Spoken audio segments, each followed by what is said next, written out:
The big story we're watching today, Republican House Majority Leader Kevin McCarthy dropped a bombshell on Capitol Hill when he announced he's dropping out of the race for Speaker on the same day he was supposed to be nominated for one of the most powerful positions in the country. Now the GOP goes back to the drawing board to figure out who will replace John Boehner. Representative Darrell Issa joins me now. Congressman, did you have any indication before the announcement this morning that Congressman McCarthy was going to step out of this race? I didn't. It was quite a surprise to, I believe, virtually every one of us.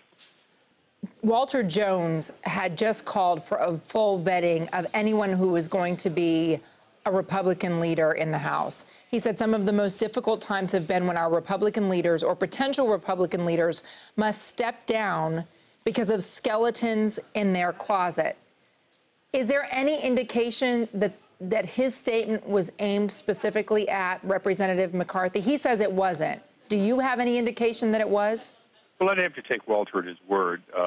When I was a teenager, I was arrested for an unregistered firearm. We all have some skeletons in our closet, and they certainly need to be vetted for any candidate. But I think the decision by the leader is pretty clearly one in which he feels that he has a similar problem to Boehner, that he can become the speaker potentially, but he can't unite us enough to bring us together. And new names are being floated. Certainly, Leader McCarthy is going to be in a position to help push the vast majority of members toward a consensus candidate. Before I get to those other candidates, I just have to ask, though, what we're seeing already is an explosion of rumors and theories about reasons that McCarthy may not want to run for this position in the House.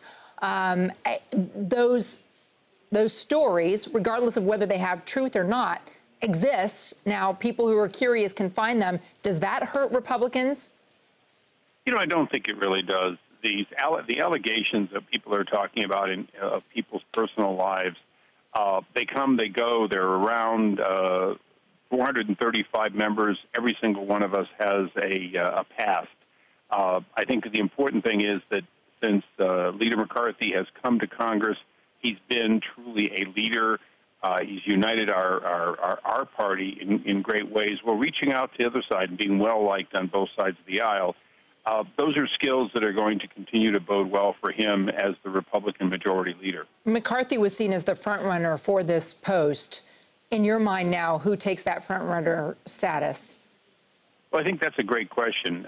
It appears as though that anyone who's willing to take the job is unworthy, and anyone who says they're not willing to take the job is an immediate choice. So certainly Trey Gowdy, Paul Ryan, those names are continuing to be floated even after they've tried to take themselves out of the race. I do believe that the next Speaker of the House is going to have to be a reluctant leader. It's not going to be somebody who puts themselves forward as, if you will, passing Walter Jones's and everyone else's test, but rather somebody who we can all rally behind as a consensus candidate, recognizing that the entire team, from the junior members all the way through the leadership, we have to work together. Would you be in favor of a caretaker speaker? I think that whoever you choose, there's no such thing as a pure caretaker. If you want a caretaker speaker, you call up Vice President Cheney and ask him to serve for the rest of this term as a non-member of Congress. And if he does, he might be a caretaker.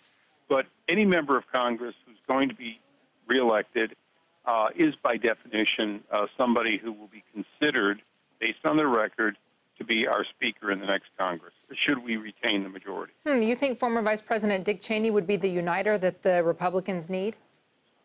Well, I'm not saying it tongue-in-cheek. The truth is that the Constitution allows us to pick a leader of the overall House of Representatives from anywhere. Any American is eligible. And I don't think that Vice President Cheney is necessarily interested.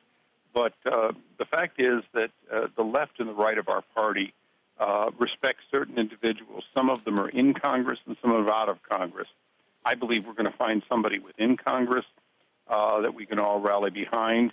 As I'm sure you've covered, Trey Gowdy, relatively junior, inexperienced, better known as a prosecutor, is an example of somebody who could, among the many who may want to. He happens to be one who does not want to. Congressman Issa, before I let you go, why aren't you running?